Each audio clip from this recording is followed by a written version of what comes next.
The world is entering a new global debt crisis at an escalating rate.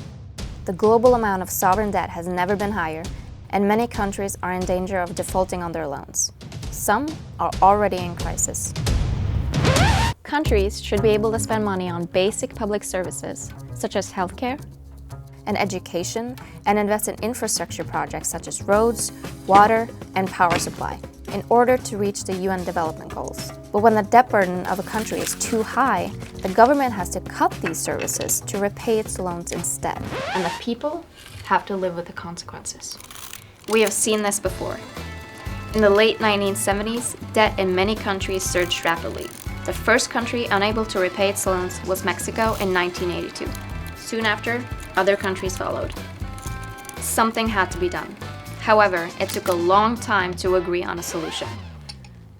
Finally, in the late 1990s and early 2000s, the world's leaders came to an agreement on debt relief, and many countries saw large parts of their debt being cancelled.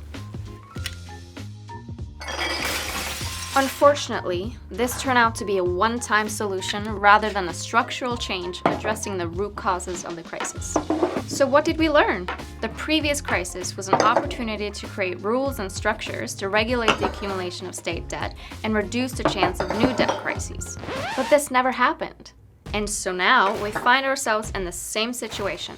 A global debt crisis is in effect, and we have no comprehensive system that can help us resolve it. States in crisis have to find a solution, or else they will be stuck in a cycle of debt crises. We need a system which covers all countries and all lenders, a system that can solve debt problems fairly and quickly for countries in crisis. We don't have time for the long-winded process we saw with the previous crisis. We know what's needed to succeed in creating a sustainable and just system, an international workout mechanism for sovereign debt. It is the people who suffer most in a crisis, and the crisis is here, now.